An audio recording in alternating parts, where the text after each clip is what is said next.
नकली बहन परीक्षा में लड़की की ड्राइंग की नकल करने के लिए एक्सरे दृष्टि का इस्तेमाल करने वाली थी, इसलिए उसने प्रयास न करने का निश्चय किया। उसने सिर्फ अपना नाम लिखा और चुपचाप बैठी रही। बहन बेचैन हो गई क्योंकि उसके पास नकल करने के लिए कुछ भी नहीं था और इसने लड़की के शक की पुष्टि कर दी। असल में वह अतीत से लौटी थी। पिछले जीवन में उसने बहन के साथ ड्राइंग प्रतियोगिता में भाग लिया था, लेकिन बहन ने पहले जमा कर दिया और उसका काम बिल्कुल उसी जैसा था। फिर उसने लड़की पर चोरी का आरोप लगाया। लड़की ने इसे नकारते हुए कहा कि फिर से ड्रॉ करें, मगर हर बार जब वह अपना विचार बदलती, बहन उसे पूरी तरह से कॉपी कर लेती। उसे समझ नहीं आया ये कैसे संभव है। आखिरकार उसी पर नकल का आरोप लगा। माता पिता ने अपमान किया और यहाँ तक कि उसे मारा भी। पीड़ा से टूटकर उसने आत्महत्या का सोचा। उसी समय बहन ने स्वीकारा कि उसने सचमुच नकल की थी और फिर उसे इमारत की ऊंचाई से धक्का दे दिया। लेकिन शायद आसमान को दया आई और उसे दूसरा मौका मिला। वह उसी दिन लौट आई जब प्रतियोगिता में आरोप लगाया गया था। अब वह पहले जैसी रोने वाली लड़की नहीं थी। उसकी नजरें बर्फ जैसी ठंडी थीं और उनमें कोई दया नहीं बची थी। उसे पता था कि बहन पहले ही उसकी ड्राइंग देख सकती है और उन्हें कॉपी कर लेगी। परिवार उसे गलत समझता रहा और वर्षों बाद मिला रक्त संबंध ही सबसे गहरी चोट बन गया। पिता और भाई को संदेह था, लेकिन हावी माँ और झूठी बहन के सामने उनकी आवाज बेअसर रही। उसने पिछली गिरावट को याद किया, लेकिन इस बार वह अंत बदलेगी। वह आत्मविश्वास और चमकदार सूट में लौटी। बहन ने चिंता का नाटक किया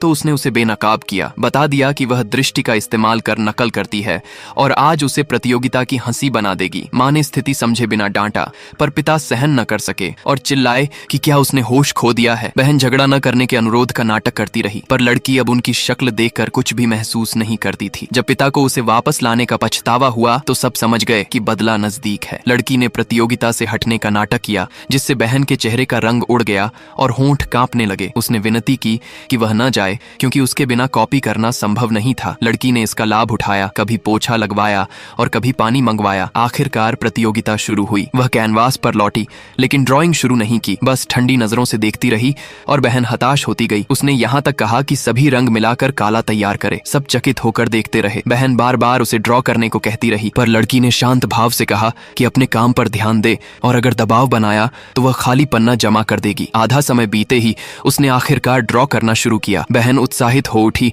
और नकल करने की क्षमता सक्रिय कर दी, सोचकर कि इस बार वह आसानी से जीत जाएगी, पर वह पहले ही जाल में फंस चुकी थी। प्रतियोगिता खत्म होने से 5 मिनट पहले बहन ने अपनी कृति जमा की और जज ने उसकी प्रशंसा की। फिर वह लड़की के पास पहुंची और उस पर नकल का आरोप लगाया, पर लड़की ने स्वीकारने से इनकार कर दिया। जज ने पूछा, दोनों की रचनाएं एक जैसी क्यों हैं? परिवार ने फिर आरोप लगाया, मगर लड़की ने मासूमियत पर अडिग रहते हुए कहा कि उसका काम पूरा नहीं हुआ है और वे उसका न्याय नहीं कर सकते। बहन ने व्यंग्य किया कि केवल 5 मिनट बचे हैं, इतने समय में वह दोबारा नहीं बना पाएगी। लेकिन लड़की ने कहा उसे 5 मिनट नहीं चाहिए, 1 सेकंड काफी है। उसकी आंखों में ठंडी चमक कौंधी और तुरंत उसने अपनी ड्राइंग पर पानी की पूरी बाल्टी उड़ेल दी।